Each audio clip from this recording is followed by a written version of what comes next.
Already? I think we're fairly quiet. All right.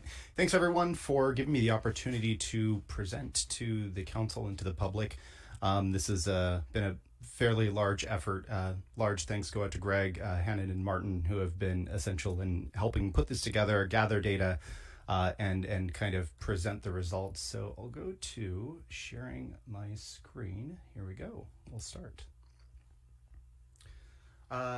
Obviously, welcome. So it is a presentation on the resilience of the Coastside network. We'll go over the topics really quick. Today I'm going to be going over fairly as quickly as I can, but also as clearly as I can. One, an introduction, and that includes kind of what happened in the recent months on the coast and kind of what has happened during big storms and things like that. What fiber optic cables are, because they are really, really essential to communications on the coast. It's how everything works.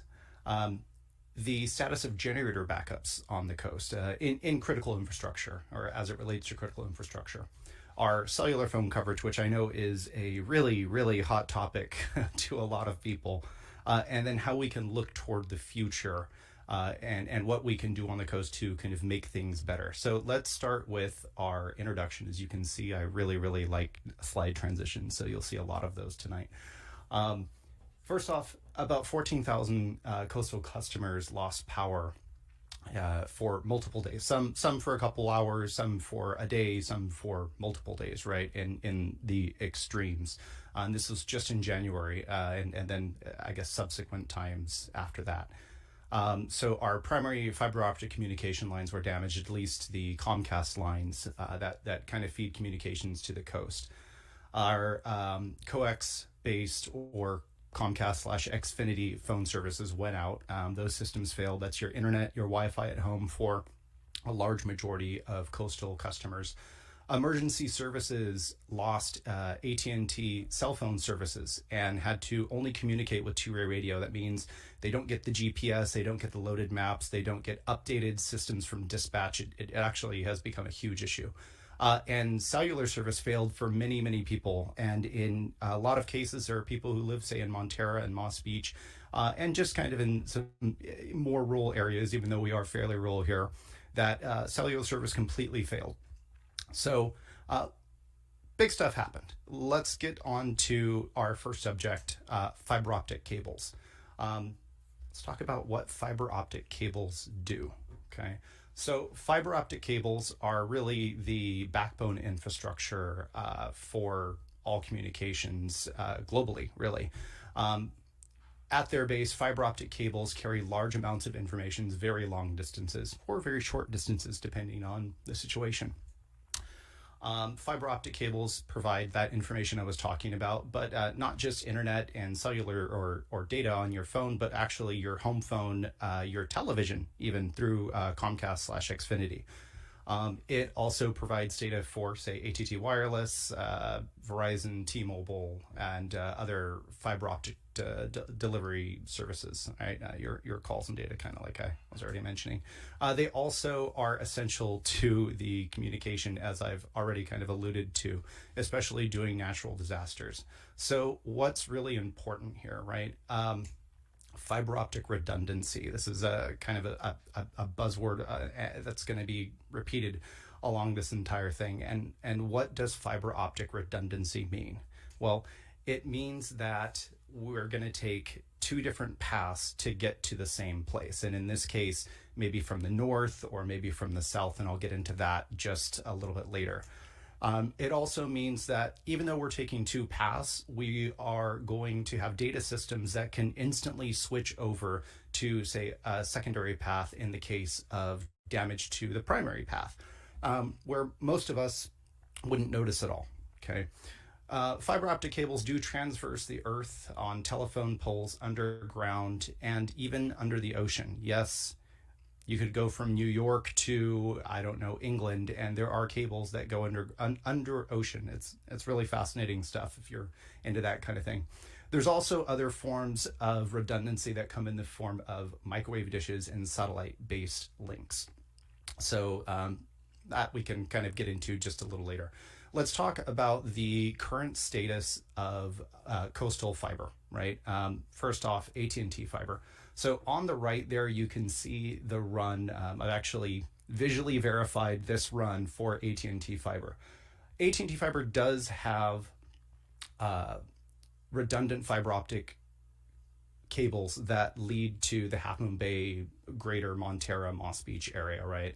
AT&T and Comcast actually both follow a semi-similar path on 84. AT&T has a path through the Tom Lantos tunnel, and this is kind of what makes them a little bit different.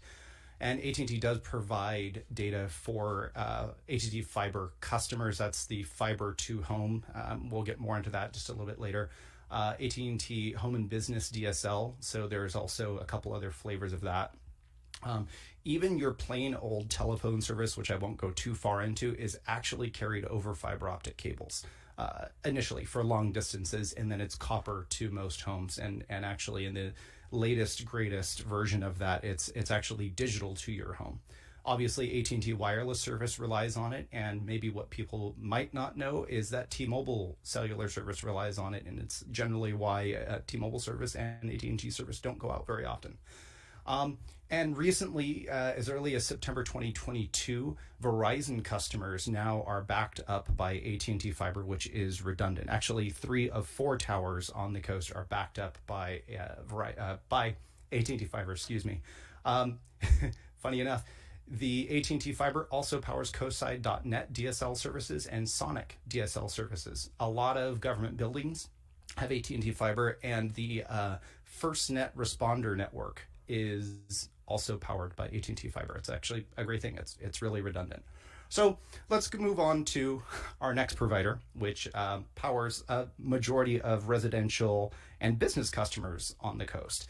So that is Comcast. And as you can see by the picture on the right, Comcast nearly follows the same path, but it comes from San Mateo, where Comcast's main office is, where they actually have a generator that powers that, but it follows a single solitary path through the mountains all the way up Highway 1 and ends in Montara on 4th Street. Believe it or not, it's a very long run there. That powers, as I kind of stated before, your your Xfinity home internet, television, and phone. Any Comcast business customers, their television and phone services all. It powers the primary fiber connection to Verizon cellular service. It also provides data to Cruisio or Cruise.io service, that the wireless fixed internet that a lot of people have. And as of a few years ago, every government building does have 2 internet connections. So I say some government buildings, but most government buildings are there. So on to the next part, Cruisio, or Cruise.io. I'm stuck saying it one way, where we're going to go back to I'll say it the proper way. One big issue too is, as we all know, Comcast has regular outages, and this is mostly due to that single path of fiber across 84. So keep that in mind as we move through here. So Cruise.io, one really great thing about them, yes, they are powered or provided data by that Comcast fiber that comes over 82, but what makes them really, really unique is that they have microwave links that go up and over the hills, talk to a tower up on King Mountain, and go back into the South Bay, and they have really great redundancy, right? It's really hard to knock a pole down when you only have 1 or 2 in a 20 or 30 mile link. So that offers services to quite a few local coastal customers. It actually is pretty great because there's the other fact that you don't have to have a wire that goes on many poles to get to your house, right? It has a lot less fail points. So let's talk a little bit more about Comcast's lack of redundancy and kind of how that fixes us, right? I've already went over the fact that Comcast provides services to nearly 15,000 people. Okay, let's remember that. And a lot of those residences do not have coverage, and I'll go more over that, but it really specifically Montara and Moss Beach, but there's quite a few places in El Granada that have some issues there too. Without internet or Wi-Fi calling or signal, right, we can't receive emergency alerts or evacuation alerts, zone haven alerts, and that's obviously a really big issue. Comcast has stated that they've tried multiple redundant paths with zero success. That's pretty easy to read, but don't really give details on why they can't give us a redundant path. I think they've had a lot of excuses, but have essentially said that they've given up. So just keep that in mind. So knowing what we know about the fiber on the coast, let's talk about what our government has actually done to try and improve this. So the California Public Utilities Commission, which is the commission in charge of governing all of public utilities, that includes PG&E, Comcast, AT&T, all of that, they adopted 6 groups of resiliency strategies. These are right from their website, and it's for all facilities based on wireline service providers. That's your Comcast, your AT&T. And these strategies are for tier 2 and tier 3 high fire districts. Okay, and that map kind of shows, the map on the left, where those districts are, and we fall pretty much right in between all of those, right? So the rule is, first rule, I'm not going to go too far into it, is a 72-hour backup to maintain redundant communications, and it sounds like most of our communications have done that. To harden some of these communication networks, which probably could still use a little bit of help, to restore service when it's damaged, and this includes like bringing a mobile cell tower out if that cell tower is fixed or is down, excuse me, to establish the communications with your first responders and kind of have a plan, right? Be prepared and work with your local government. So some of those things maybe have not been met. It doesn't seem as if the CPUC has actually audited a lot of these carriers or followed up with much of it. So we're still hoping that we can change some stuff there. So what could Comcast do to fix their redundancy, their lack of redundancy rather? One thing they could do is lease fiber optic strands from AT&T's actual infrastructure. There's additional extra strands that are running through that north run. It would obviously require quite a bit of work on Comcast's side to rewire their network, we'll say, and offer us all redundancy. And if AT&T won't lease it, maybe we can help create some legislation that would force them to lease some of that to their competitor. Comcast could bury a new fiber optic line along the same path as their current. I know they have mentioned that a lot of land right issues have been a problem, but if they're already running on Comcast or excuse me, PG&E poles, which is how they are now, very little of that main run that feeds the entire coast is actually underground. It's mostly above. That's actually AT&T is a little bit different too. They have quite a bit underground. They could also run a fiber optic cable using the same path as AT&T fiber via the Tom Lantos tunnel, which is a great alternative. There's conduits already in the tunnel and ready to go. They could also just find a whole new underground path somewhere along the mountains. Obviously, this is not as easy as it sounds. There's a lot of different property owners and rules to do this. So how can our leaders help, right? First off, let's create some legislation that makes it okay to remove trees along the path of critical infrastructure. And I know recently, at least in the past 2 years, since we started having PSPSs, PG&E has cleared a lot of trees. If you take a look at the mountains, it looks like someone literally shaved the trees down on all of the critical lines. So I don't really see why this can't happen with our fiber optic cables. They are our main communication service, right? And trees are the number one reason they get taken out, not cars, not anything else. Trees falling in these storms. So our leaders could create a public task force that help identify above and underground construction opportunities. A lot of times, the left hand doesn't necessarily talk to the right because there's so many moving parts. But say for instance, PG&E right now is working on underground gas lines. That would be a perfect opportunity while they're ripping up our streets to put in fiber optic cables to homes. And if we had a task force that could maybe look at these things and help connect the dots to these different service providers, maybe that could be helpful. So then there would be reducing some of the regulation around installing these fiber optic cables. So make it just a little bit easier for service providers to get in and do what we're asking them to.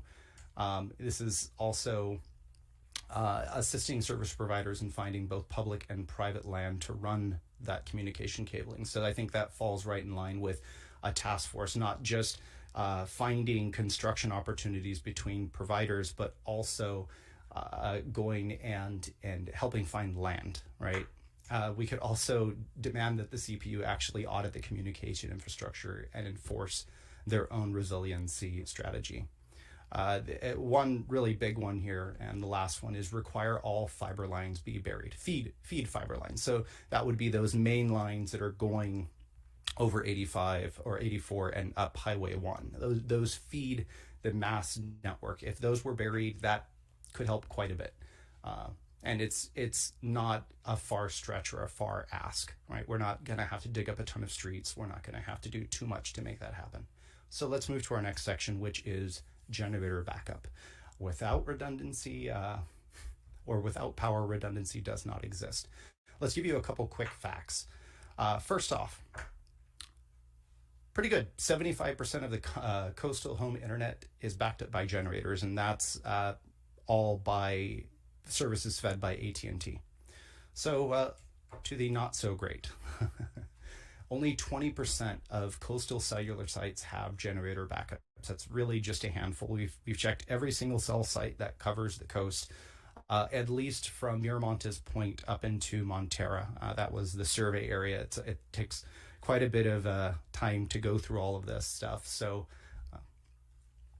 that was our survey area.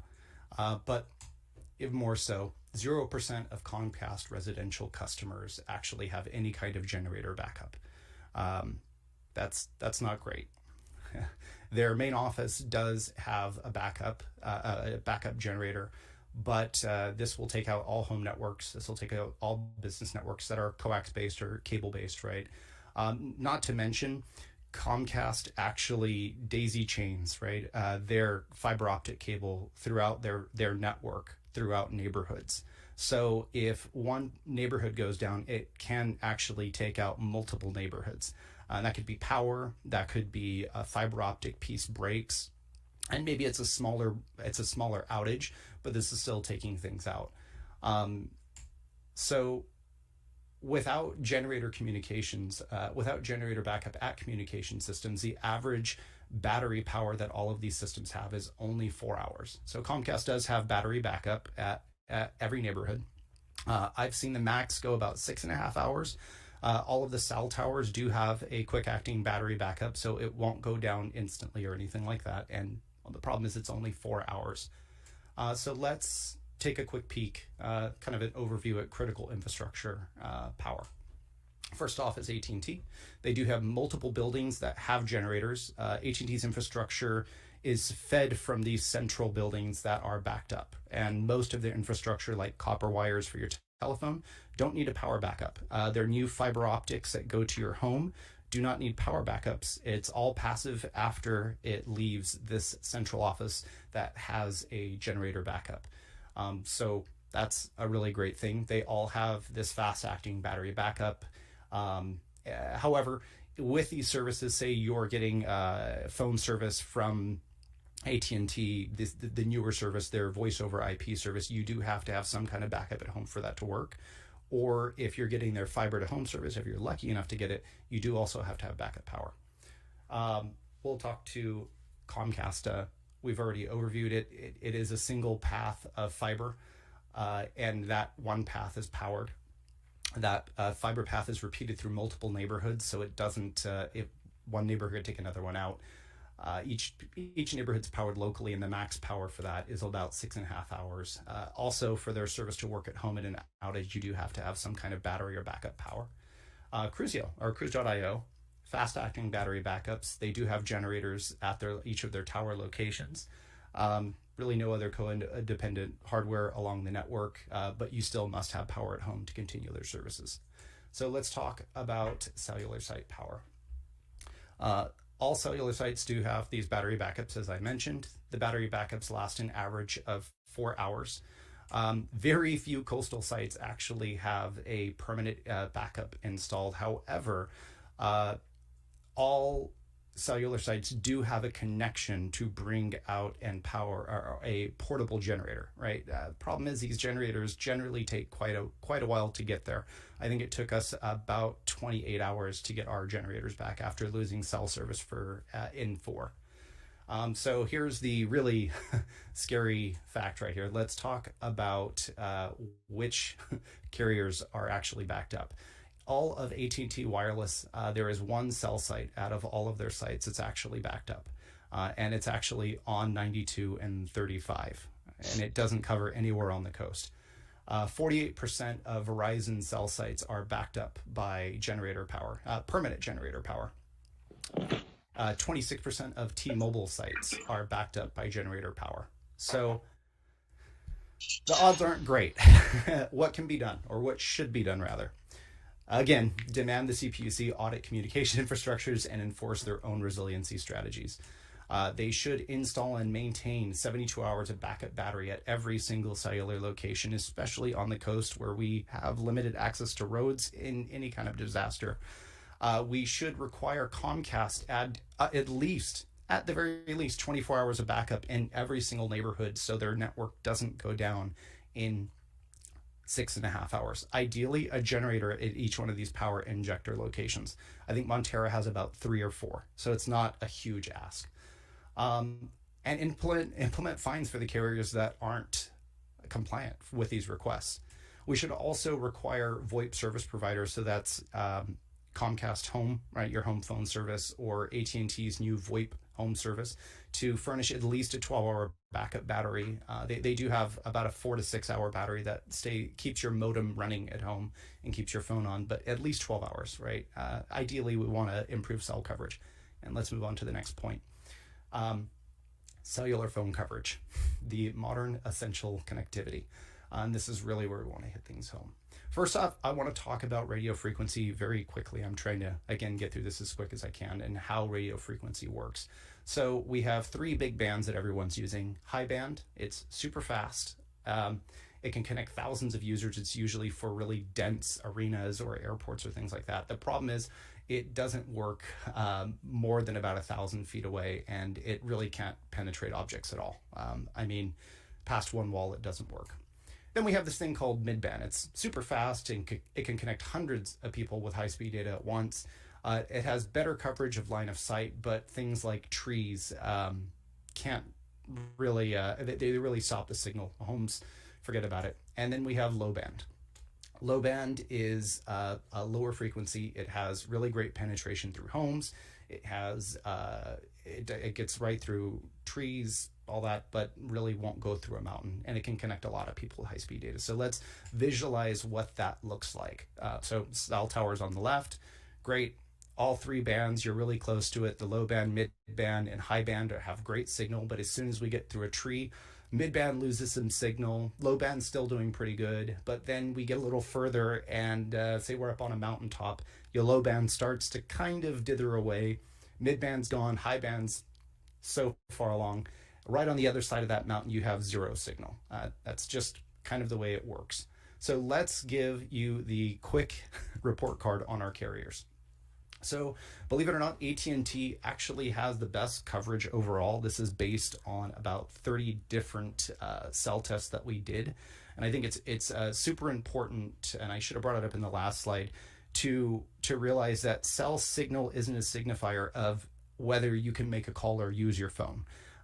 What you have to realize, the cell tower that's transmitting is really high powered. It has an antenna that's between 6 and 9 feet tall. It has a huge radio on it, and our phones here are the size of our hand, or a little bigger than our hand. It has a battery that's supposed to last you all day, a tiny antenna on it that's, the size of a thumbnail, and it takes a lot of power to get the signal back to a tower. So it's really important to remember that your cell phone is a tiny device that has to talk to a thing that's maybe a mile or two away, right? And when we consider these factors that limit signal, it can be really hard to do that. So best coverage overall. We had small challenges in Montara and Moss Beach, and I know some people will say a little bit differently, but in the report we're writing, we go into big detail on all of this. What I'd hate to say is AT&T on the Prime Coast has 0 cellular sites with permanent generator backup, unfortunately. The site at 92 and 35 near the Christmas Tree Ranch does. There is a proposed possible new cell site coming to the top of Alta Vista Road, which should cover the north side of Montara and the far east side of Montara. Great, awesome. And all cellular sites for AT&T actually use AT&T fiber, obviously, so they're fully redundant. You can see the max speeds down there, the average speed about 73. This is a very usable connection on average. Even if it's not so fast, we don't really need fast, we need that upload to work, and this ratio is really great. You want these ratios to stay kind of not too far from each other, because without that upload, you basically have no service. And I believe a lot of carriers base their service maps on just driving around and seeing what the signal strength is that they're receiving, not actually testing it. So let's move on to T-Mobile.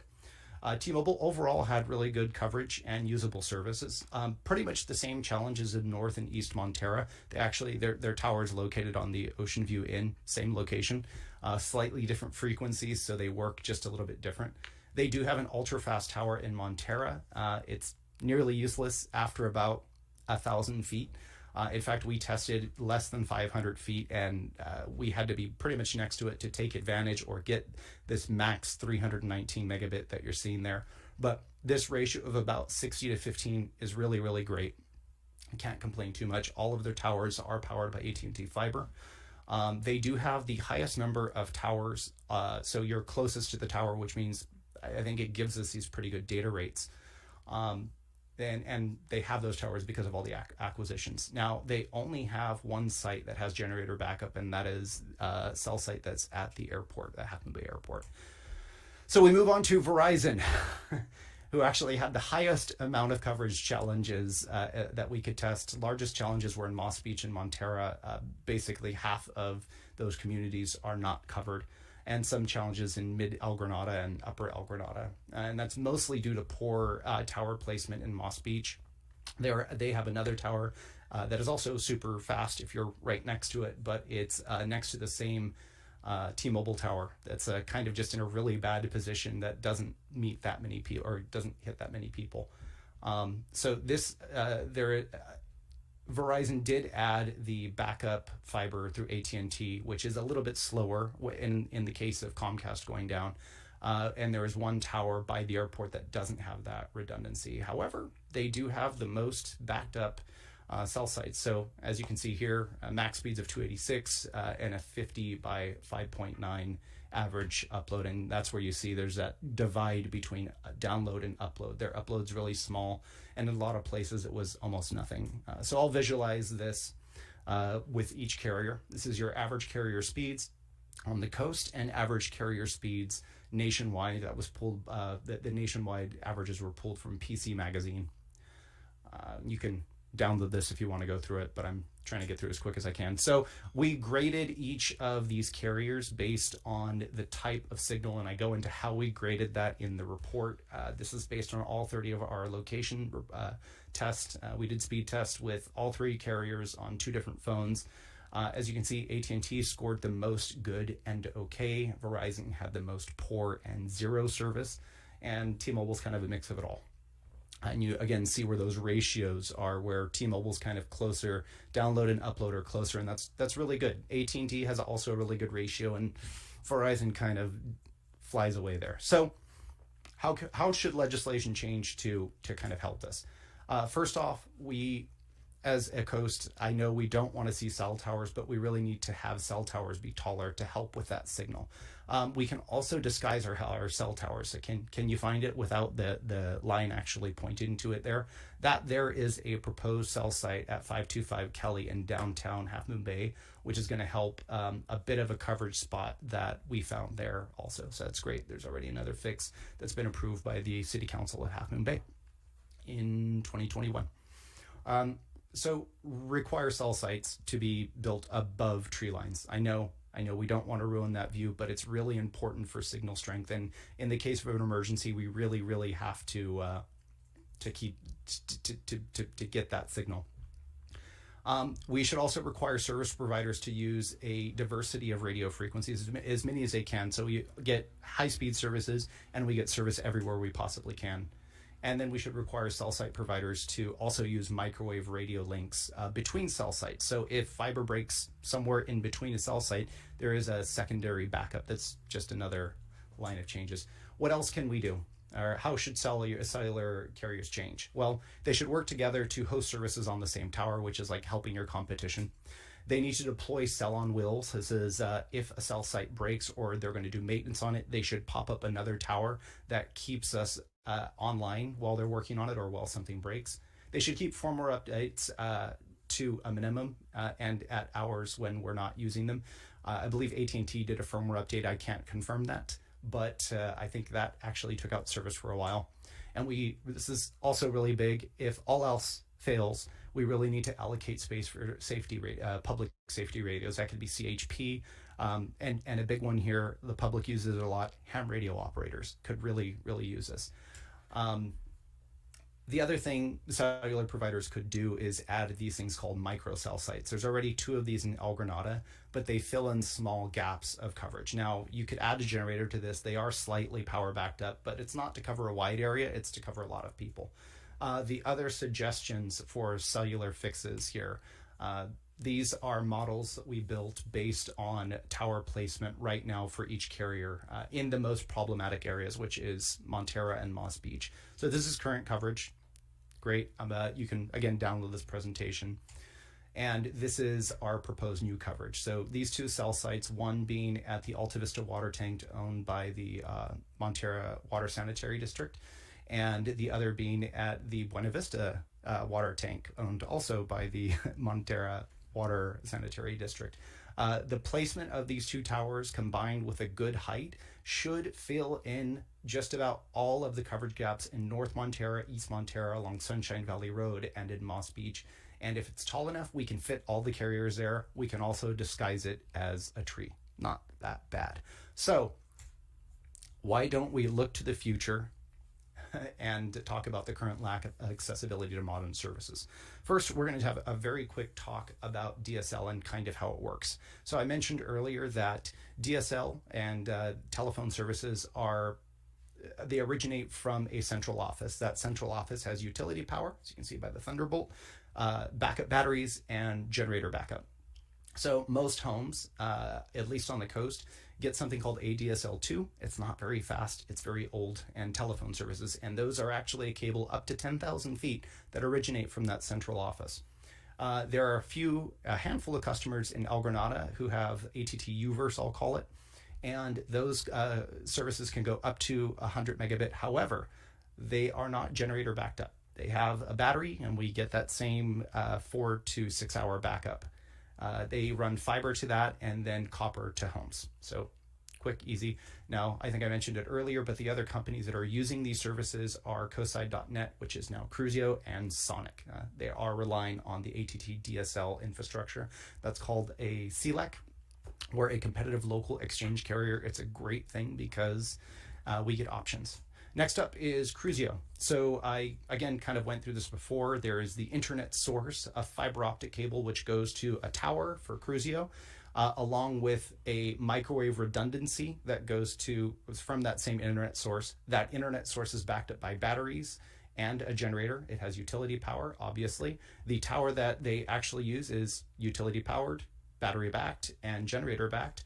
And then wirelessly, they transmit signal to each of those homes. Great. Next up, Comcast. Quick review. Comcast originates their signal from San Mateo via fiber optic cable. They have these things called fiber optic nodes. Those nodes are powered by batteries that are not actually in the same place, but they're placed strategically around their coaxial network. The big problem with this is this fiber optic cable goes in between neighborhoods. So, say neighborhood A loses power, well, it takes out neighborhood B and C. Not the greatest way to build a network. Next up is AT&T Fiber, the 100% fiber optic shared network. And what this means by shared, they actually do run fiber optic from that central office all the way to your home. And that central office is backed up by batteries and generator. And then they use things called passive optical splitters in the neighborhood and take one fiber cable, split it up to 32, and it goes to your home. You are sharing that bandwidth with your neighbors in this case. But all of those pieces in the neighborhoods, unlike Comcast, do not require power, so they don't need backup, and you can keep them running if you have power backup at your home. Now, where should we go to the future? And the future is a coastal community fiber network.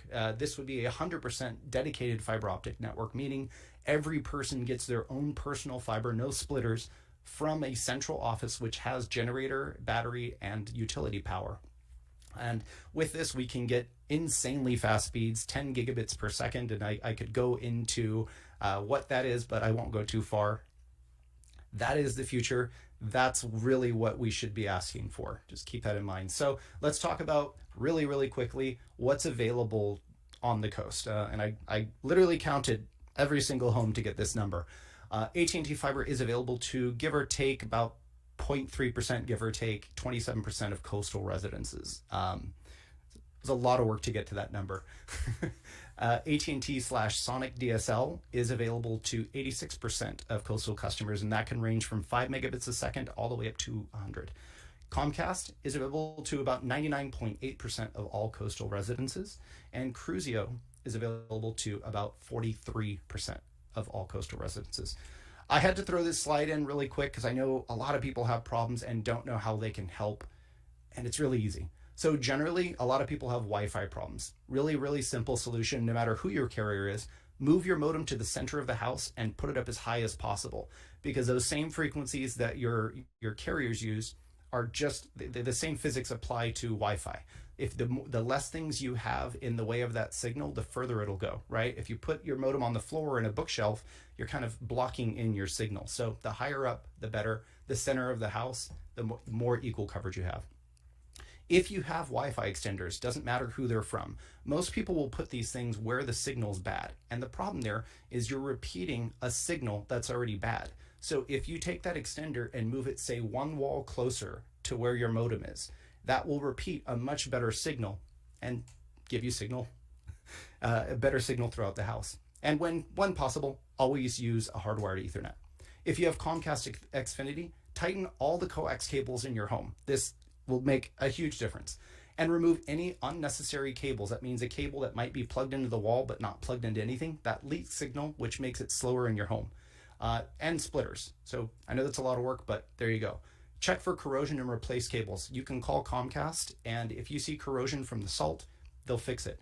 One other thing you could do, report bad internet if you've tried all of these things to the county. Again, this is available offline. It's a small URL, but the county is taking quite a few responses for this. So what should be done by carriers? First off, we should force Comcast to do this thing called Node Zero. It removes all the amplifiers throughout their network, which will give all of us symmetrical speeds, which I didn't mention is what fiber offers you. And symmetrical speeds just mean your Zoom calls are way better. If you try and send a video to someone, it happens in seconds, not minutes. The second thing we should do is require AT&T Fiber to complete their fiber to home installation. That's AT&T Fiber to your home within the next 24 months. Currently, again, 27% installed. How can our leaders help do this? Well, we can fast track the approval for construction of these fiber networks, right? We shouldn't have a barrier to get these things done. Again, creating another task force that helps unify the above and underground work that might already be happening.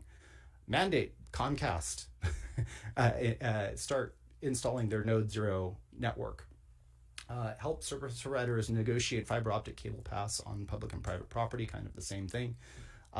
Mandate, this is a really big one too. Mandate AT&T Fiber treats their fiber systems like the DSL and telephone CLECs.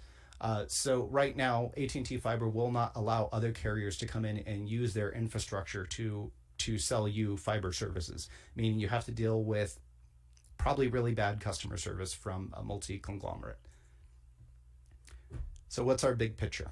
Our home internet and cellular emergency communication systems are all vulnerable.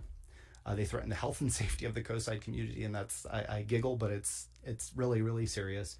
A combination of regulatory changes and enforced compliance, a little bit of modest investment could really solve these problems. These suggestions can also help other communities in the same circumstances. We will be sending this presentation to everyone on that list. Yet again, I really, really thank everyone for giving me about 40 minutes of your time tonight. I know it was a lot to take in. Please reach out to me with any questions. I'll post my email somewhere, and I'm active on Nextdoor if you haven't already noticed. Thanks, everyone.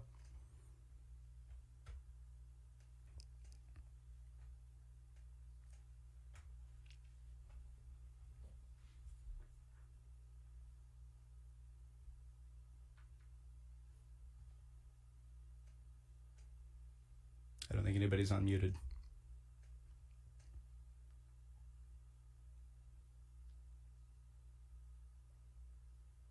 Can you hear me now? I can hear you now. Okay. I was going to say, Leo, I thought you were exceptional, but I hope you aren't, because I hope we have work group leaders for all 10 of these infrastructure projects that can do the same quality of work. I doubt it, but I hope we can. I want to make a couple other comments.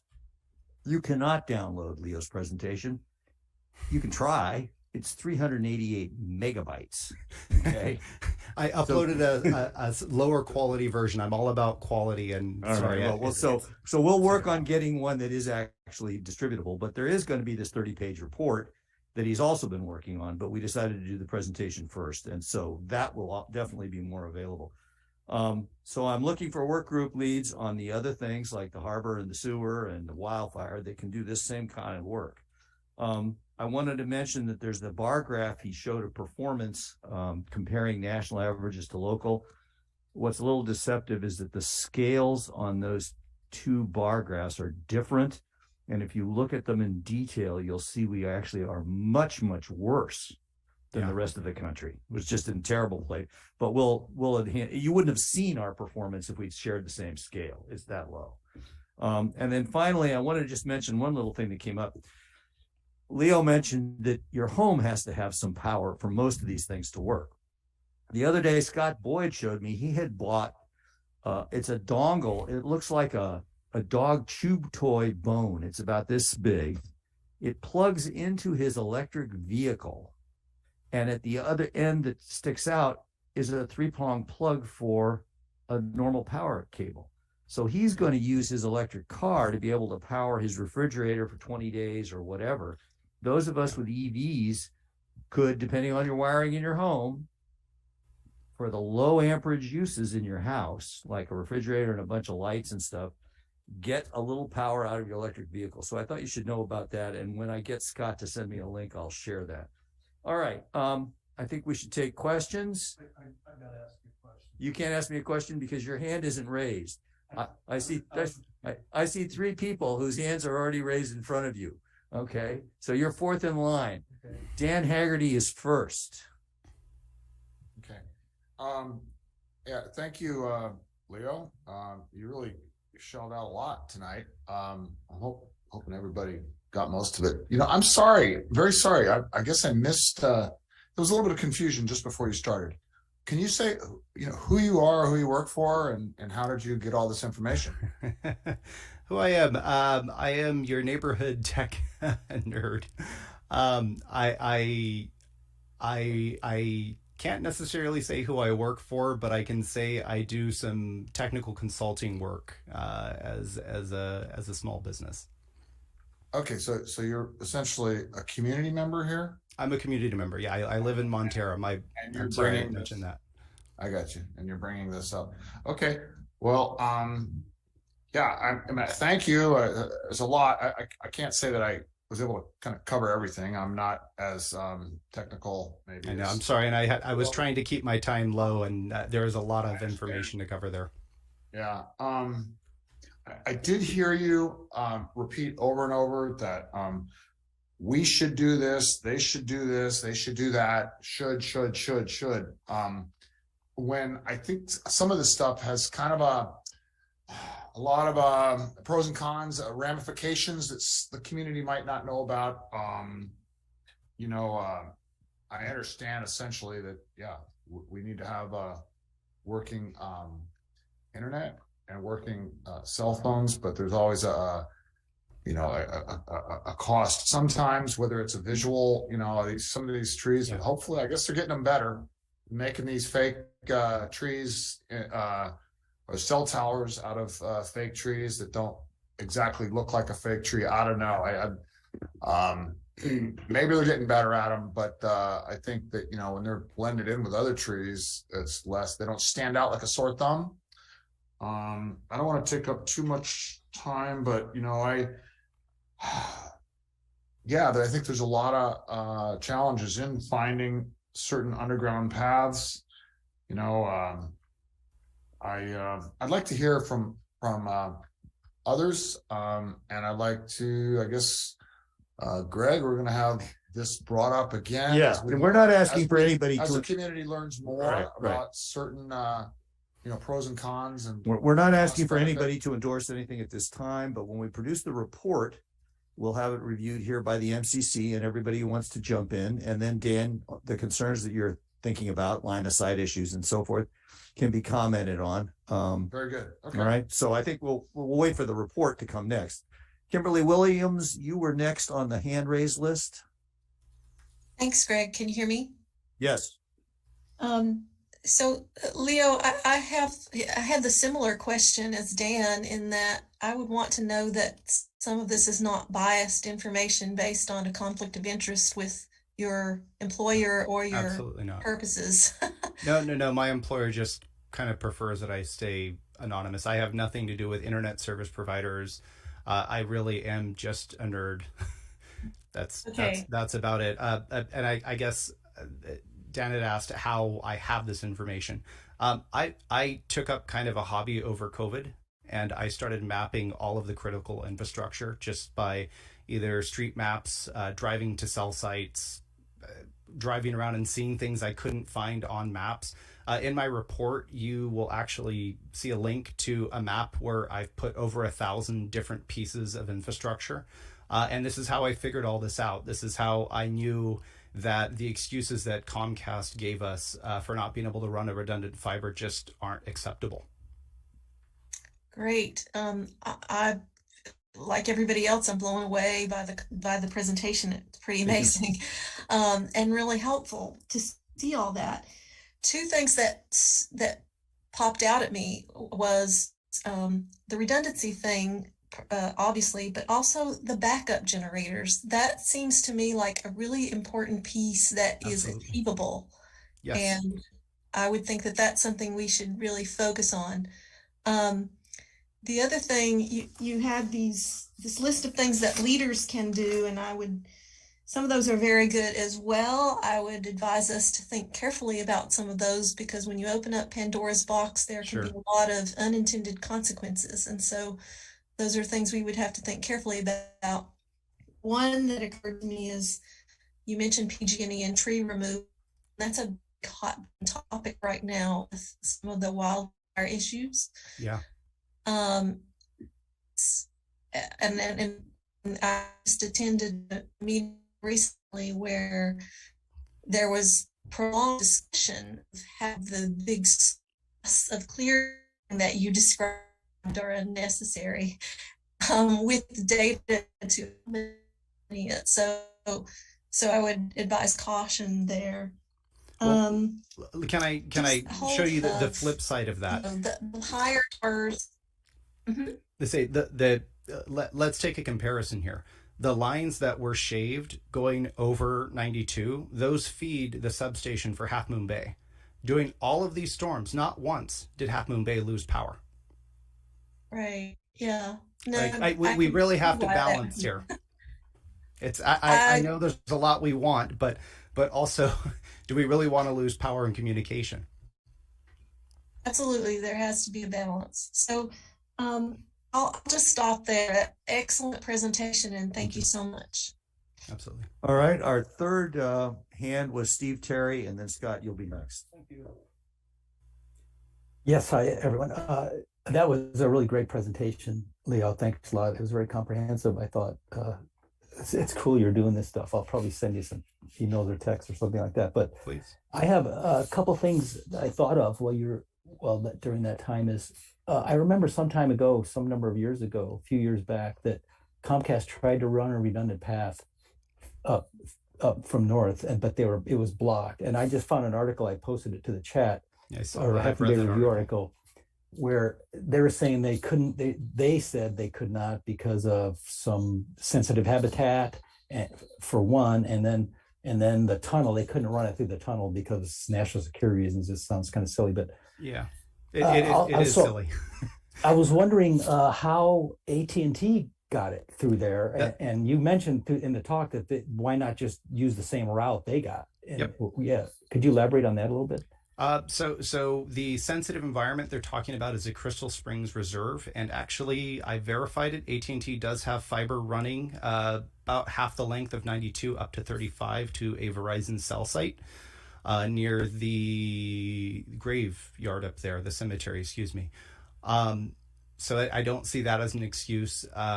The other reason they gave for the Tom Lantos tunnel was national security issues or homeland security issues. And again, the only reason I actually address this in the report, also all three reasons that the VP gave in that article. The only reason that Comcast could not do it that I could see is they don't want to hire contractors that pass background checks. That's really the only logical thing. And it really, every single way you look at it comes down to cost. Yeah, so it sounds somewhat political, and I really loved the community fiber idea that you presented. I think that's I'm a big fan of community infrastructure. Yeah, I'm not a big fan of cell towers, so I don't like the idea of new cell towers going in. But well, and the thing about cell towers is if we bury those feed lines and you can't really hide a cell tower and expect it to work, right? Cell towers are the least likely to go down. The least likely in every situation, especially if you can bury that fiber, right? Sure, I'm more concerned about blasting microwaves in community neighborhoods. But I 100% hear you, and I am such a fan of wireless, but also have studied it and share the exact same fears you have. Unfortunately, we are blasted with them 100% everywhere we go at this point. Maybe not in the back of Montera. Maybe you have better chances of living there. I mean, but nearby, like the 1/r² issue, but the coax versus fiber on the Comcast. Now the coast is Comcast has like half-inch coax going up and down the coast, right? Yep. And so where is their fiber going? And isn't that kind of redundant? Isn't that kind of already inherently redundant, or is the fiber just passing through? What's going on there? Do you happen to know that? Yeah, Comcast has these things called nodes, and they change fiber over to coax. Right, coax goes to your home. There's amplifiers in between that take that signal, make it a little louder. That's also why people say in the back of Montera have issues with Comcast. Also, there's a lot. Yeah, I see the amplifiers RF hanging noise all over the place. Yeah. The amplifiers are everywhere. There's in Montera, there is two of these nodes. One is on Fairlawn and 12th. The other one is on 4th, all the way in the back, the very end of 4th. What they're doing is going into the one on Fairlawn, daisy chaining out two pieces of network, right? Network in, essentially network out. That goes to the next one. So again, if whatever is feeding that, and honestly, this is all the way down the 42-mile path. I think it's actually 50 if we go all the way to San Mateo. There's groups. Say you have, they run 48 strands of fiber, and they need one for an upload and a uplink and a downlink. And each of those pieces of fiber goes into a node and out, and they group or chain however many is necessary to provide data to that community or to the chain of devices. So again, if one of those network devices goes out, if one of those nodes loses power, then everyone in that chain is affected. The I fiber get that. daisies, Okay. and then it splits and so on and so forth. All right. Thank you, Leo. I've already kind of overdone my time, but thank you very much. Absolutely. All right, Scott. So I have a question that's not a technical one. It's a little hard to hear you. Sorry. Oh, can you hear me now? I think your mic is not working. Maybe grab the one to the side of you. Sorry about that. That's okay. Speaking. Hey, how about now? Sounds great. Okay, so I have a question for you, but it's not a technical one. The presentation was awesome and very technical, and I was really into it. You're asking for legislation. You're asking for legislators to say to these providers, please do these things. Yes. But we don't have a monopoly, right? So why not let the marketplace fix these problems? Hey, if Cruise is so good, why don't we all switch to it immediately? There's some reason that most people have Comcast, right? Yeah, and I failed to mention that the one downside to Cruise is the speed. Okay, it's terrible. It's not terrible. It's about 50 watch a megabit. movie. If your kids are all doing their thing, it's not going to happen. Right? It can. I'd say the average household uses about 50 megabit. I have insane networks here where I am. Okay. We have 4K TVs in this. If that's here. true, then Cruise would have the majority of the business, right? Yeah. Well, the other side of that is what I showed you was availability percentages, right? Okay. So it's where it can actually happen. And then there's another layer to that. I didn't want to go too far into it, but it has to be line of sight to these towers. They operate at 5 gigahertz, leaves no signal. Okay. So you're saying the marketplace can't fix this? But because you want legislation to do this. If the one is much better, we should all be doing it. We should say that's the best one. Forget about Comcast. They're terrible. They don't resign to say I lose my. Comcast is just what's available.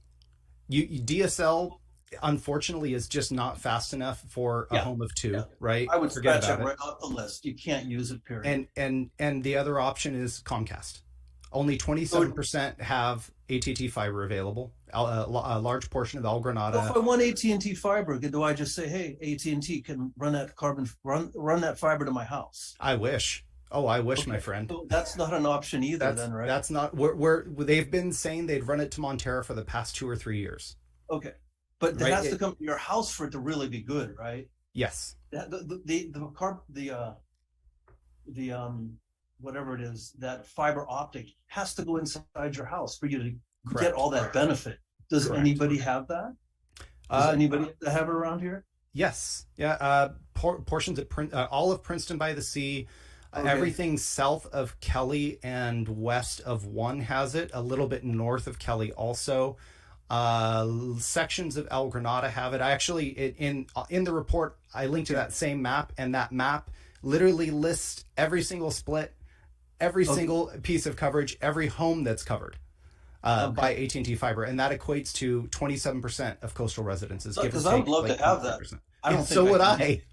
I don't think I can get it. So it is kind of a monopoly then.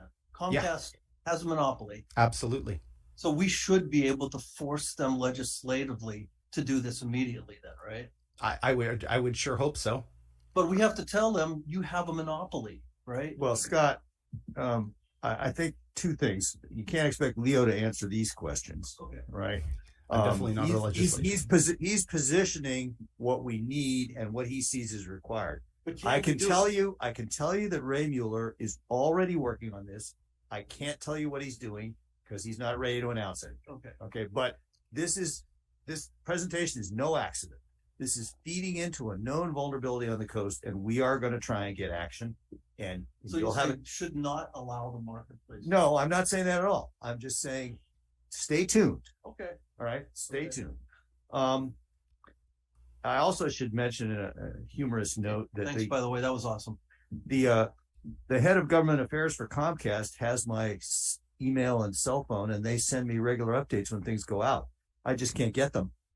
And then when I drive over the hill to get them and I find out what's going on, I can't tell anybody because they're back here. I usually drive to Peace. But I do think, Leo, at some point we ought to consider that report, because Comcast can't take a 380 megabyte email, but we ought to consider the portions of that report sending to Comcast and getting a comment from them.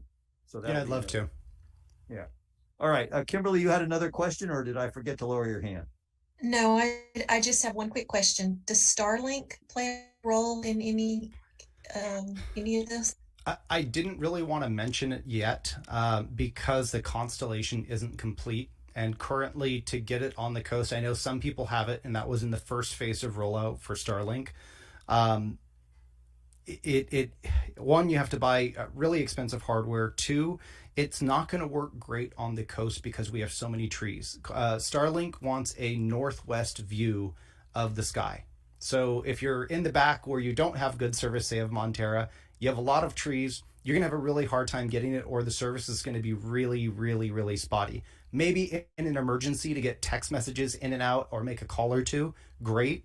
Or if you have an ocean view and you have a clear north view of the sky, northwest view, it's going to be great. But also, the only way to get it right now in this area is to pay $150 a month for their RV service, which is also if the area is busy, they're going to deprioritize you, right? And you have that $600 minimum buy-in for the equipment. That's why I really didn't want to mention that as a viable option. Just like I don't think DSL is a viable option. Really, what we should push for is this community fiber. And in the report, I go and mention 4 other communities that have done this successfully, including Santa Cruz with Cruise.io, who's also willing to help kind of guide the community in doing this.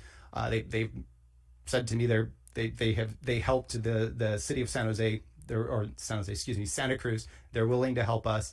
Also, Atherton Fiber, I've worked with a couple people around there, asked a ton of questions, worked with them. Same kind of idea where everyone can get their own dedicated fiber and really do anything you want with it. And then we control prices as a community, right? We can offer our own community service. We can say, Sonic, come in and offer people services, and they have their own support structure. That's really what we want to push for. But again, Starlink, yes, it's a really great service. You do have to have a clear view of the sky, and that is the big downfall. As that constellation grows from about 2,500 to 3,000 satellites right now up to 15,000, I think we'll be able to look up and get a clear view of the sky looking up and have reliable service. But right now, I don't think it's viable.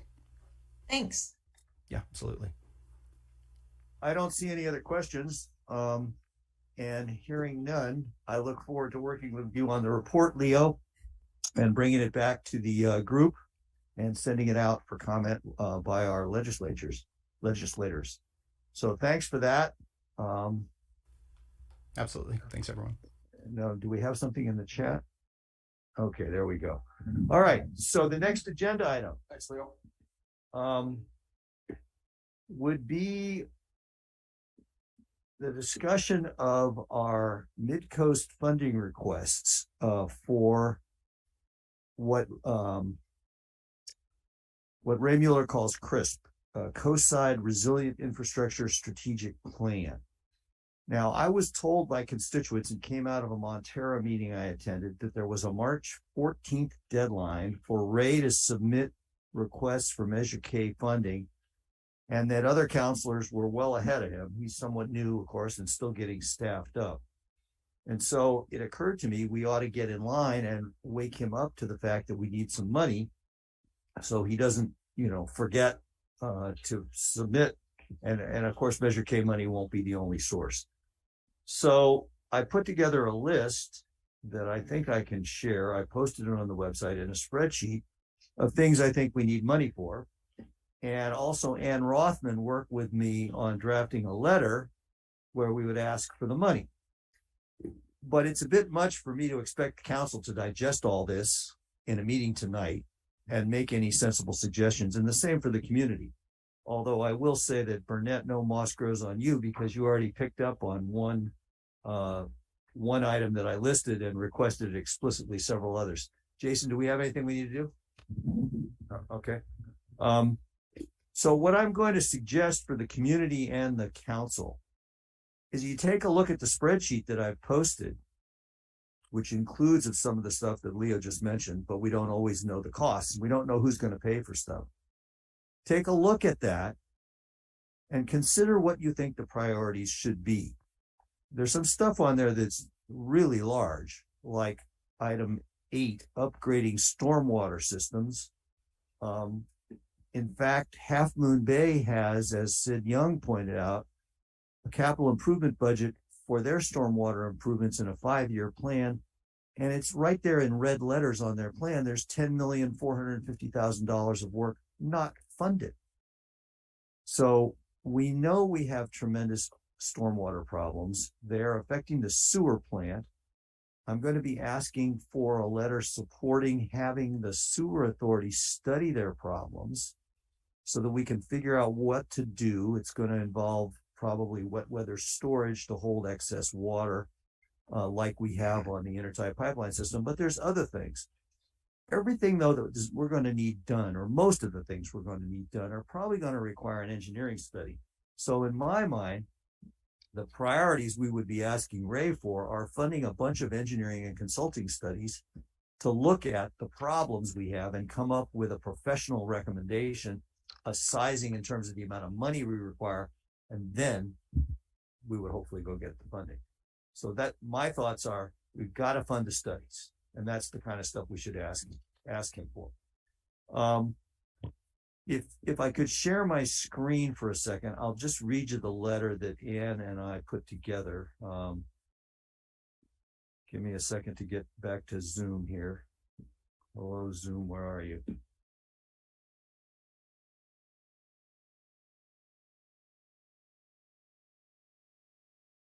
I can't even see myself. There I am. I'm going to share a screen and just read this letter as a proposal. And I would like to hear from the council what they think about this in general. Who was it that you said helped create the letter? Ann Rothman, you may have heard of Ann. She's been here. I met her in 2018. She's come to a number of meetings. I mean, I don't know her personally except through these meetings. So let me read the letter. The letter says, this letter follows up on your request for a list of CRISP needs and projects. There are over 30 identified to date, totaling over $400 million in the attached spreadsheet. There will be more to come. We want to begin by thanking you for your support of the Mid-Coast. Your commitments to our unincorporated area is key to preserving the well-being of all current and future residents and visitors. Your voice is our voice. We formally request your assistance in acquiring Measure K funds for various public safety, community, sea level rise, and affordable housing projects before the March 14th, 2023 budget deadline, as well as further funding from additional sources on an ongoing basis. The recent storm and disaster impact has punctuated decades of underinvestment in our Mid-Coast infrastructure. Note that the San Mateo County Board of Supervisors have approved funds for North Fair Oaks, which I find is another unincorporated area of San Mateo County, which has received millions of dollars in funding from the Board of Supervisors, to help pay for sewer improvements, offset cost of garbage collection, undergrounding wires, and numerous road improvement projects. The Mid-Coast, which provides the county an additional 17% of tax revenues compared to incorporated cities, has not received funding for its needs to a similar degree. To quote you, never let a good disaster go to waste. That's a quote from Ray. We hope to use this disaster to galvanize overdue changes in investment and management policies and practices in the county. In the coming weeks and months, we expect to analyze and report in more detail on CRISP projects as we analyze infrastructure requirements and vulnerabilities in 9 areas. We have inadequate infrastructure in several dimensions, and it lists sewer, stormwater, telecommunications, emergencies, which would include evacuation, emergency communication, healthcare, schools, wildfire, transportation, and Kimberly, for you, harbor and shoreline. Please be aware the majority of homeowners in the Mid-Coast are on fixed incomes trying to afford the increasingly expensive Bay Area and inflation. Additional stresses on already failing infrastructure are pushing the community to the brink. We need to address the infrastructure needs now and prove their sufficiency prior to any new development burdens. Thank you for your continued support of our vulnerable community. If I could just add a comment in addition to the letter, the idea that we need to prove the sufficiency of the infrastructure is because the stormwater is obviously already failing. The county supposedly has been collecting money to fund stormwater improvements, and I read that, well, we're going to fund it after we build it. We got to stop doing that. Everybody's already flooding. We've got to start building the infrastructure before we allow more impermeable surfaces to create more flood conditions, in my opinion. So that's part of the reason for that comment. All right, so I welcome the thoughts of the community and the council. And I guess the question is, take the council first. Do we have any council members who wish to comment? You've got two with their raised hands raised, three with their hands raised. Okay, good. Let me stop sharing my screen and pay attention to the audience. Give me a minute.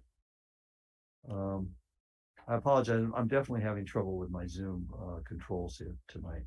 I'm used to my home computer. I can't even find a way to stop sharing. So what I'll do is I'll take a comment from Claire, who I can see her hand, and I'll work on getting control of my computer in a minute. Go ahead, Claire. Okay, I want to make sure what we're doing here. You want us to approve this letter tonight? Is that your goal? I think it's a bit much to ask you to approve the letter tonight. I am looking at both the letter and the list of projects, and I have qualms about both of them. The list of projects, which is apparently a mid-coast list, has a lot of things on there about Half Moon Bay, which are not relevant to us per se. I think if we were going to present a mid-coast list of priorities, it would be different than this. And the letter itself, which I no longer see on the screen, but here it is, I've got it here.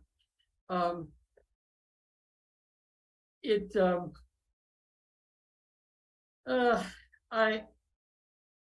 one thing that jumped out at me was that the majority of the homeowners on the mid-coast are on fixed incomes. I don't know, is that true? I don't think so. It depends on what you mean by fixed income. Everybody's got a limit to what they bring in, but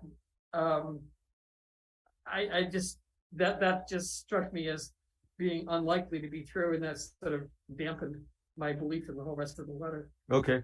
So I'll stop there. Well, I can comment in part on the Half Moon Bay stuff. The Moonridge stuff is in here because they're unincorporated currently. Yeah, but they're not. They're not in a mid-coast. That's true. Other things that are in here about Half Moon Bay do impact us. And so it's room for discussion about what is our priority. And I hear you. You know, we need to have an agreement on this. But the lack of stormwater handling in Half Moon Bay is what is flooding our sewer plant. And so that's why we need to get the Half Moon Bay stuff fixed on stormwater. But we have no authority, no influence per se over what happens in Half Moon Bay. That is true. We can work with them. We can ask them to do things. We can't say these are our priorities, and they have to take place any more than they can say we're going to do stuff on the mid-coast. We're saying to them, no, you can't. The same thing goes the other way. We can't do stuff in Half Moon Bay. Okay. Any other comments from the council? Gus? Hi. Yeah, two comments. One, I'm a little hesitant about a letter that just says here's $400 million worth of things we want to do, that doesn't go one step further to say here's our prioritization of it. I feel like if the total gets too huge, then people are like, well, nobody has $400 million laying around to do all this stuff. Do you know what I mean? So I think at some point we have to kind of think about even coming up with maybe like a couple of levels of like, here are sort of tier one priorities, which is a much smaller number than 400 million, and just so that it's like a little bit more manageable for the county to digest. And then two, just as a comment about you, because you mentioned North Fair Oaks in the letter, and I think frankly the reason why they're investing in North Fair Oaks is that the county's strategy, as near as I can tell, for how they're going to manage their RENA requirements, to shove all of it into North Fair Oaks. So I think that's why they've been more willing to invest in North Fair Oaks, is because they're shoving all the housing that they have to come up with. So anyway, just that comment. Thanks. Okay, Dan? I think I generally agree with Gus. This is a big bite out of apple. There's a lot of different agencies that may have their spin on what's needed, this and that. I think one of the things you mentioned is just overall flooding, and you probably remember, I sent you that, Greg, that, those pictures and videos on the other side of, between the airport and Highway 1. That whole drainage ditch is filled up. It's just, it needs to be, there's a lot of clean outs that need to be done, that just maintenance that have just been, I don't know, ignored. You know, the drain all the way up 92 was one thing where all these, for years, just weeds were growing out of the drainage trench, and in certain areas. So, you know, that so many things involved with the results of the flooding, to some degree. Yeah, that's a big long list, and I think. Have you been working with Ray Miller's office to much degree about some of this stuff, because it seems like some of it normally would come out of. I understand we need to. I know Ray is working on the telecommunications things. Okay. We have not discussed this list in any detail, but I'm going to send him, you know, my thoughts personally. To your point is a good point about the Caltrans and Highway 1. So on December 31st, I showed up at the sand plant just after the peak of the storm and the flood, and they were just finishing building the levee, we want to call it a berm, to try and reinforce so that it didn't spill over again. And I talked to the contractors from, I think it was called Andretti, the firm that was doing the work. And I said, you know, what's going on? How, blah, blah, blah. And I said, what about up on Highway 1 where by the airport, I'm worried I can't get home. And they said, oh, we tried to clear that out a year ago. We were under contract with Caltrans to clear it out, but we couldn't do the job fully because of the snakes and the frogs. So there's something in our environmental regulation or something in this guy's mind that blocked him from doing a sufficient job of cleaning out. So we really need a report on why. Is it because they're not built big enough or that they're not maintained? We need a report that tells us why they're not able to maintain the infrastructure we already have. And well, Caltrans been into our Zoom meetings in the past, and they've, you know, pushing projects, but they failed to really kind of give us updates on that. Although I think some of in their projects were culvert, they just didn't give us much of an update. It was more they're pushing for, you know. Well, let me bring up another thing. One other thing. We already commented on the multi-asset roadway rehabilitation project, 42 million to cover about 6 miles, right, from North Papa Bay into just below Montera. And one of the issues there is the design storm that they use to decide how big to make the culverts. And, you know, I'm coming up with an informal opinion, and I want an engineer to agree on this, that they're not building things for the rains we actually are experiencing. And that's part of the problem.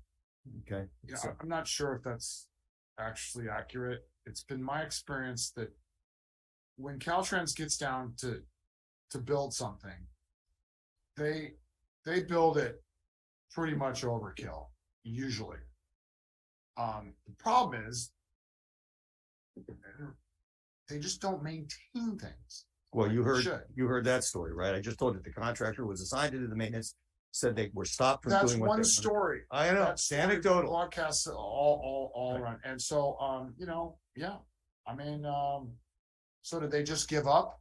I mean, what the lack of that work caused Highway 1 to be flooded, you know, with 6 inches of water for, I don't know, 8 hours. Yeah, you're right. When all the reports now say do not drive through standing water, and all the safety people did, and I guess you know, there were for some people. Well, let's move on to some other comments here. I see Burnett, you have had your hand up.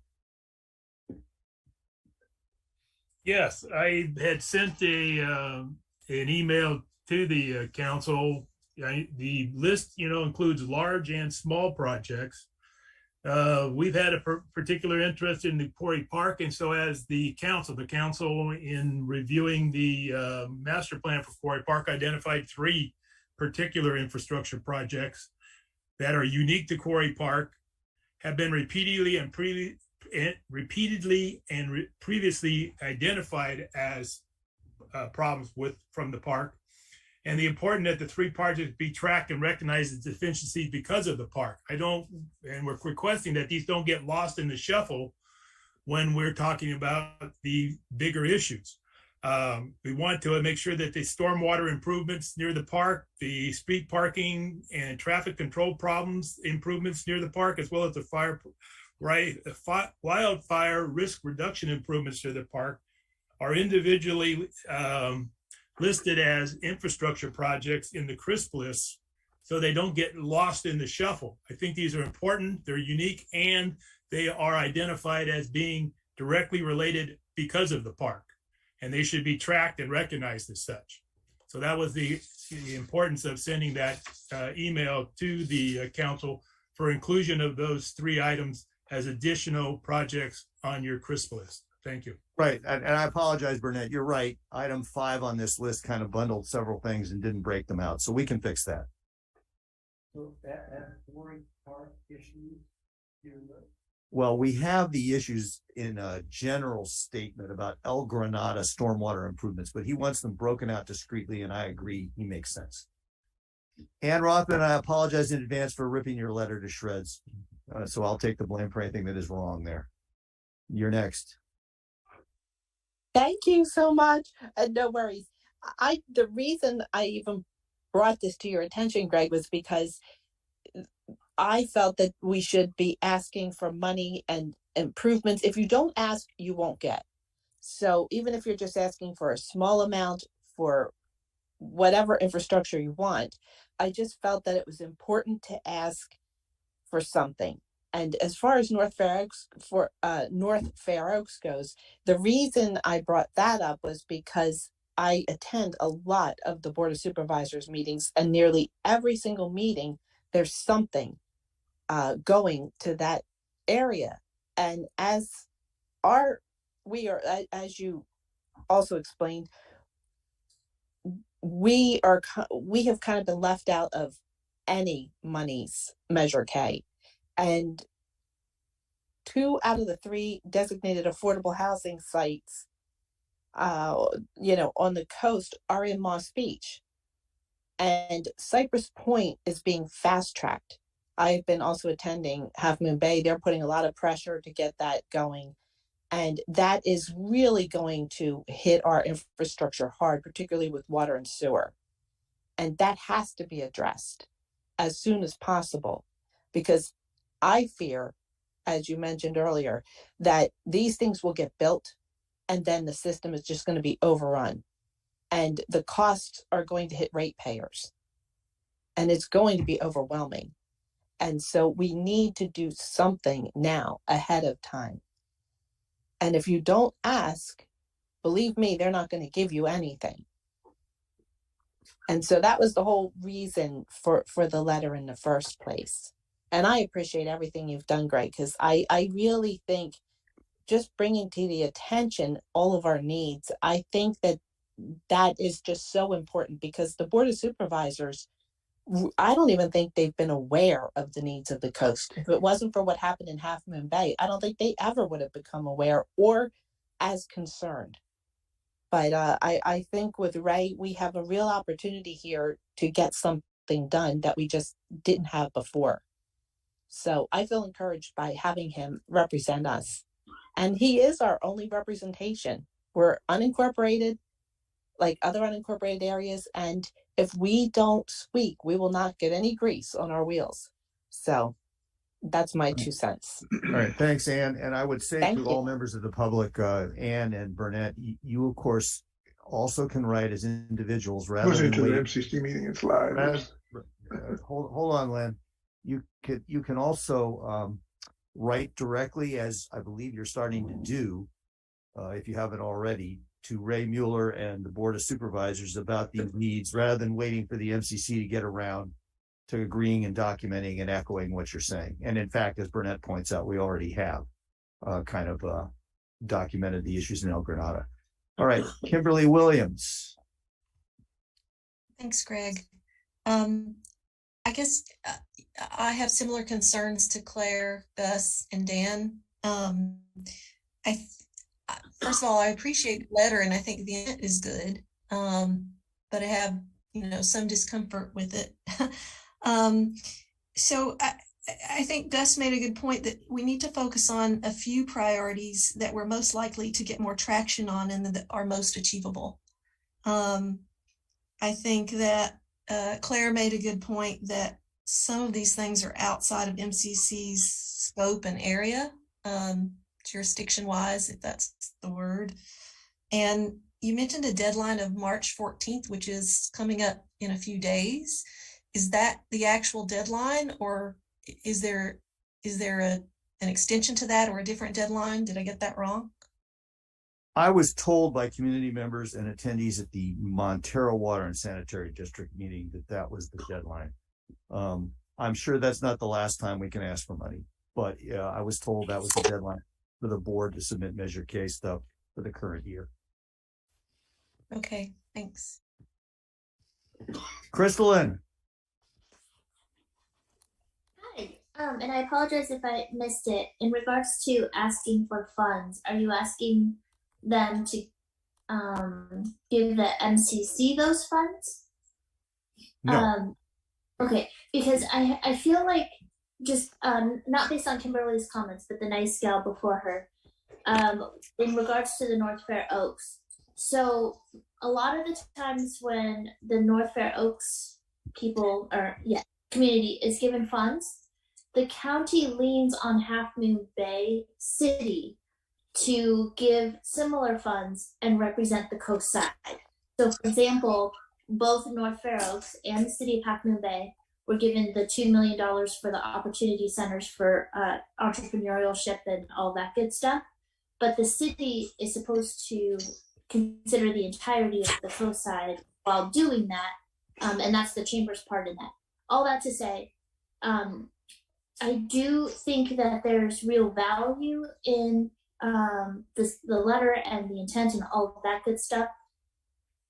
I wonder if there's a path with the help of the county attorney to figure out a way where MCC can help manage these things so that when they come up in the county is thinking the broader or the different parts of the coast side. And PMAC runs into the same issue. They're given the same stipend that MCC is and are just not really treated with the same level that city council is. And I don't have a solution to rectify that, but I really think you guys have gotten to a point where you're really shaking and jiving with what your constituents need.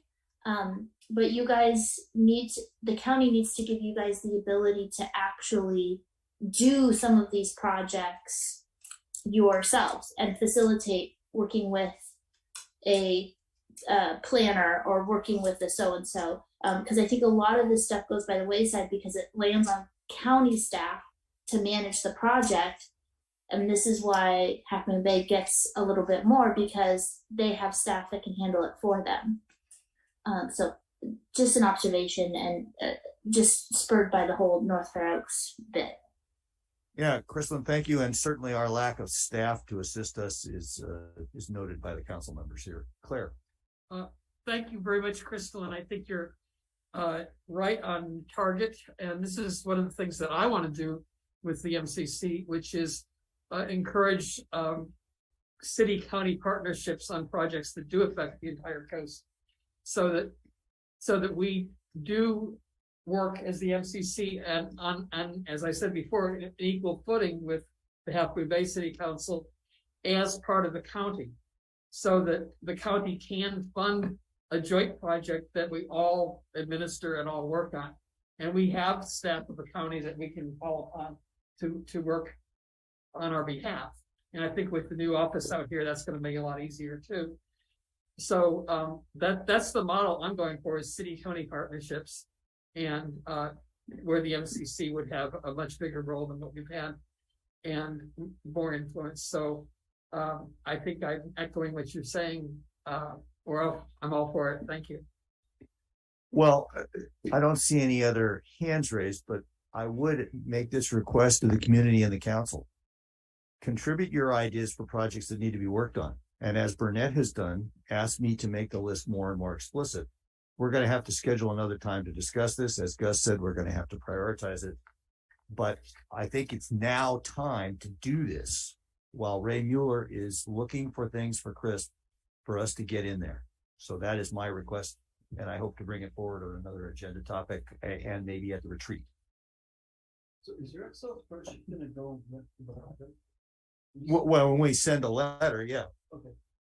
And I think we need to write a paragraph to a page explaining and supporting every item on the list. Why are they there? Right. And some of them, maybe they'll have a Leo Gomez like report behind them. Right. Okay. So I'd like to conclude this item and move on to one letter that I do want to send. And I would explain that. Let me see if I can share my screen again. And this is something we have covered before, but I don't think the entire council spends as much time worrying about the water and sewer as I do. So I want to just revisit the background. You may remember that I presented something a few meetings back, a bunch of slides about the flooding and what happened at the SAM plant and how it had all happened before. It had happened December 13th and 14th, 2021. It happened again on December 31st. The plant got flooded. It nearly crippled and failed. There were millions of dollars in damages. And there's accelerated replenishment of other assets that might have lasted a while had they not been stressed by this particular incident. So since December 13th of 2021, I have been writing and speaking at MWSD and SAM board meetings. I've submitted emails. I've made pitches. I've asked for an analysis. What happened to the plant? Can we get a forensic analysis? To date, no report has been asked for by SAM to analyze the problems at their own facility. Now, I can explain why I think that's happening, but it's been pointed out to me that that would be speculation because I do not attend the closed sessions. And as we know, there's a lawsuit between Halfmoon Bay and the other members of the Joint Powers Administration. And anything that relates to a lawsuit can be discussed in closed session, both in Montera, in El Granada, and Halfmoon Bay, and at SAM. So we can't see why they're not doing a study.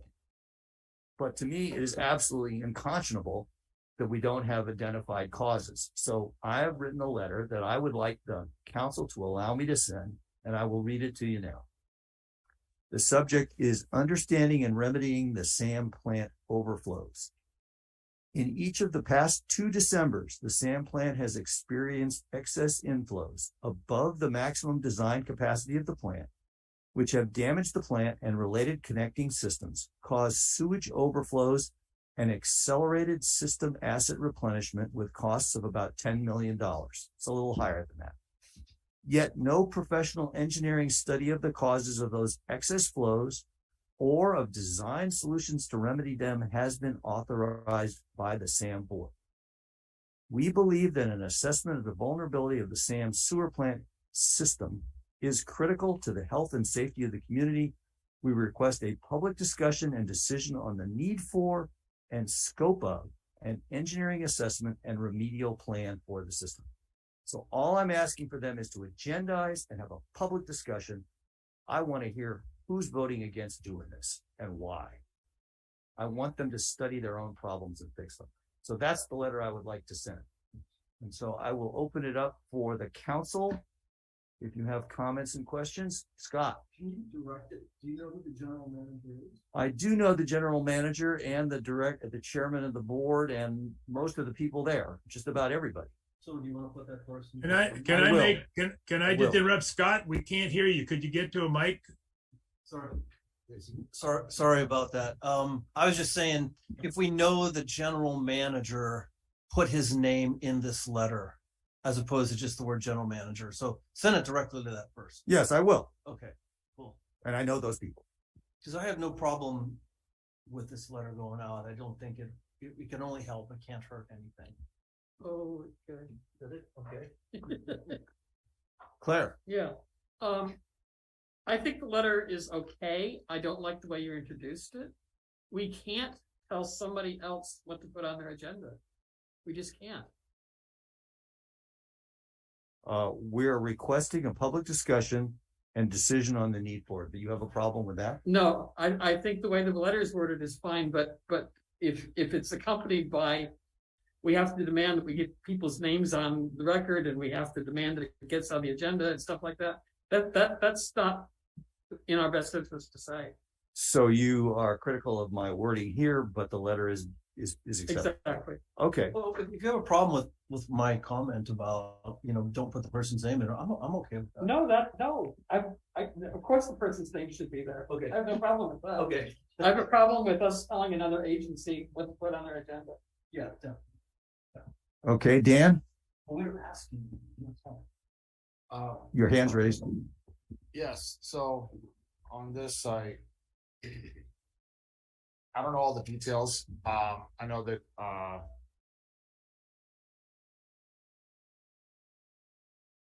managers, whether it's Sam at the plants, etc. I get that we should be informed as to what are the problems, but sometimes these problems are extremely complicated, and there's many different reasons that they're coming up. So I would take the approach of kind of a one. Maybe you've already taken the first level of decorum, as far as hey, Sam, we're interested. I think you did say you were at meetings asking for this information. Right. I will tell you that there is support on the board for me asking for this. There is already support that I should put forth this letter. Okay. Well, then I don't want to micromanage it. I'll go ahead and support it. Okay. Did we have, that was Dan. Burnett, you wanted to make a comment. Yeah, I just wanted to, you were saying about closed session. Would it be possible to have a closed session with you guys to discuss this? We don't have closed sessions. I don't know, because we're not party to the lawsuit. The lawsuit's between Half Moon Bay, El Granada, Montero Water and Sanitary District, and Sam is a named party. The Midcoast Community Council is not part of that lawsuit, so I don't know what's possible there. I think I would just like to have them discuss it in public and get started on a study, or at least explain why they're not going to do a study. That's where I'm going. A closed session is a closed session for that body. It doesn't involve any other body. It doesn't involve any other body, right? Okay. Dave, is that Dave Olson? Yeah, this is Dave Olson. I was going to say the MCC, none of the things that I should allow the MCC to have closed session. There's no finances, there's no employee reviews, the MCC is not being sued. So no, you can't have. Okay. I don't see any other hands. So I would ask for a motion to approve this letter and a second. I'm motioning to approve the letter. All right. Well, I will second my own letter. Then I think we should vote on it. All right. If Gus, you would unmute and we'll take a vote. Ready? But sorry about that. So and then okay. So Gus? Yeah. Dan? Yes. Dave? No. I'm Dave's sorry. not there. I'm sorry, Greg. Greg, yes. Claire? Yes. Did I get everybody? Me, yes. Okay. So it's approved 5-0 Okay. and we'll send it tomorrow morning. That concludes the regular agenda.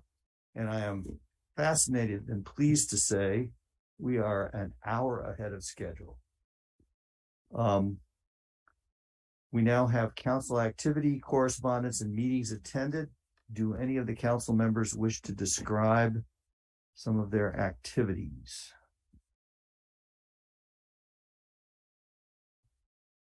Grab the mic, Dan. In regards to the bathroom at the Surfers Beach next to the RV lot, I can report that I did speak with the business manager of the Harbor District, and you know, community has requested that more parking is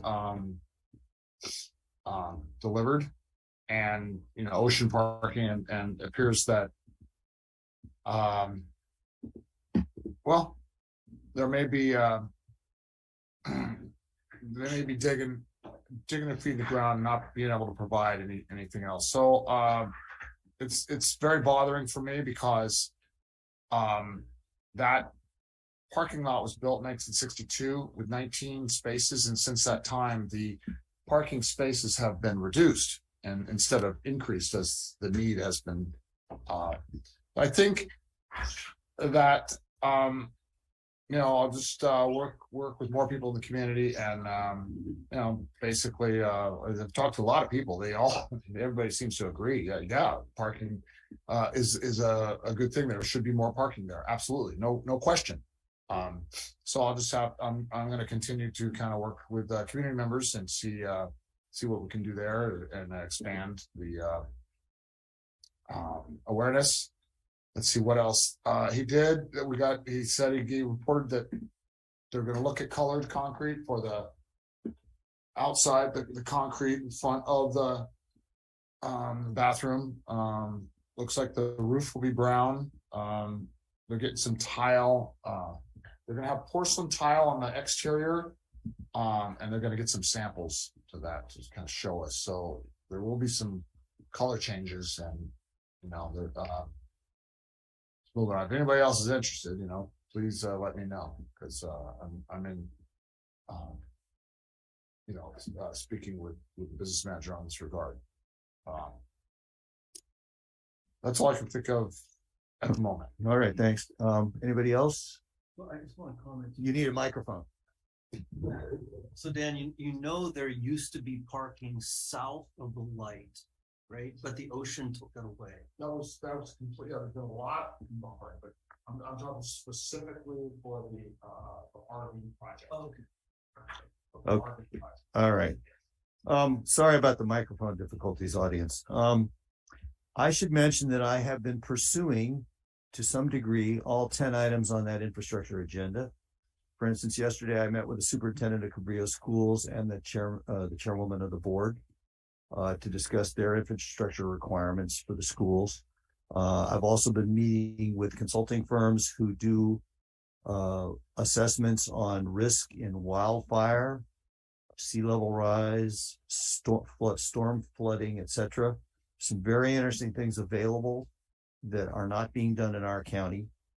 And I continue to try and figure out who is in charge of stormwater, where the money has gone, why it hasn't been spent, where our capacity assessment for the stormwater drainage is, and so forth. I'm happy to work with any community member or council member on any of the 10 items. Obviously, Leo's pretty well covered, or telecommunications. But if you're interested in working with me on any of those infrastructure issues, you know, we can form work groups that involve community members. You don't all have to be council people. And I look forward to working with anybody who's interested. One more thing. Well, go ahead, Dan. Yeah, I also spoke with Hannah from Parks in regards to the fire road. She said that she's going to work towards getting some engineering drawings that I think, you know, so they have actually, we talked about this, and they actually have gone forward to actually design the road in pretty much detail, and with engineering drawings and all. I think they're all ready to be shared, and we should have time at a future agenda to kind of agendize, make some comments, and finish up. Got started a letter. Parks is very interested in coming to talk to us. Oh, they will before it's going to be presented. They would have come today, but they would have come today, but I thought that we had too full an agenda to allow it. All right. So we will schedule them for an upcoming meeting, and they'll have a lot of things. Can I ask, when did they communicate with you on this? A day or two ago. Wasn't enough time. Okay. The agenda had already been published. Okay. All right. Can we move on to future agendas? I'm open to suggestions. One of my ideas is that we need to have the retreat and get into the assignments, even if we are held up by the Board of Supervisors in approving our nominees for the vacancies. I think we should act as though Chris and Kimberly are approved, and start talking about who's going to volunteer to cover what bases. We have a lot of things that aren't being covered right now because we're kind of in flux and we're down 2 people. Any other thoughts for agenda items coming up? The newsletter should probably be looked at. Newsletter.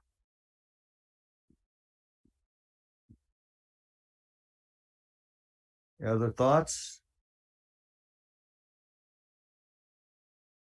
Let me get the sense of the council on this. One of the planning referrals is for a bluff top house to replace an existing house actually in Montera. And it's the sort of thing that we might want to write a letter from the entire council about. You all did get copies of the referral. But I haven't heard from anybody being concerned about it. So I can do it up myself, or we can bring it to the council and have everybody chime in. What would you like to do? I would like to see you bring it to the council, if only as a model or a template for the rest of the council to become educated and understand the kinds of concerns that we consider, because you and I won't be here forever, right? We can only hope. And so other council members have to begin to appreciate the decision criteria we apply. And if you think this is a meritorious discussion, then I second that idea. So Dan? I got an email from Luis Topete. It's this county sending a secure message. Yeah, that I opened that. It was something that we had already gotten. It was about ocean ciders, actually. It was nothing that we needed to do anything about. It was something we already had. Well, so this is an issue of who's covering what bases. So Claire and I are opening these things, and you guys don't. Right. Go ahead. I just want to finish. So I'm getting several different emails, and some of them, why are some coming in with a secure message, and then you gotta, log in? I didn't have any information to log into it. I tried. I asked for, do I need to talk to the county about? Let Claire explain. Why are they? Yeah. Okay. Thank you. Is it the file size? No, it's not. It's somehow they've gotten security conscious, and all these different planners are using different formats to send things out. Most of which I'm trying to work with them to make sure that they send us things that are readable. Is audio picking up? Okay. Yeah. Sorry. And when I was able to get into that because I did make the test for myself and I could read it. When I get into these things, I either tell them send it to everybody as a PDF, and they do, or if I really can't get that to happen, I put it together in an email and send it to you. It hasn't happened very often, but I'm making sure that you get what you're supposed to get. Okay, then the item that you brought up tonight, concern. Yeah. That email went out. When? I don't know. It's a couple of weeks ago. A few weeks ago. Okay. I can make sure that you have it. Yeah, because in these past months, a lot of work and all the weather and stuff, I can't. Very likely missed it. If it's going to be on the agenda, I'll double check and make sure that everybody has another copy of the plans. Okay, thank you. Okay. No other suggestions from the council. Obviously, the community is welcome to raise agenda topics also. So we talked about, I don't know if we guys have a quick discussion now about the 2 signatures on the. Oh yeah, that's. I don't know if we need to agendize that, but from what I understand, council has said already. County council has already said yes. So I think we should just move forward, be done with it. You better explain the issue. We're trying to transfer the bank account, and we ran into what? Whether or not to have two signatures on the checks or not. Right. And so I think we should just move forward and just continue to have 2 checks on the checks. 2 signatures. Now, Michelle wrote us saying they haven't had 2 signatures. They only have 1, and she feels as former treasurer, it would hamper our ability to do online bill pay and other things. Did you see that email, Claire? I think she's right. The online bill pay is a really good thing, and I don't think you should jeopardize it. There's probably another way around it, my guess. Well, I'm willing to explore if there's another way around it. And I think, But I don't feel strongly, if Michelle thinks it's a good idea to keep one, I might lean that way, but I'd like to talk to the bank and find out if there's another way around it. Chrislyn, what did you say? You got a comment, Chrislyn? Yeah, in your bylaws, you can set like you only need 2 signatures if a check is going to be $2,000 or more of a checks and balances. The bank, even if there's 2 signature lines, the bank will have no problem with it if there's only 1 signature. It's really an internal policy about the 2 signatures being required. And if you were, if the check went through with 1 signature on it, and it was supposed to have 2 via your bylaws, you could go to the bank and dispute the check. But it won't hamper your check cashing abilities or check writing abilities, and it won't hamper your bill pay. It's more an internal policy.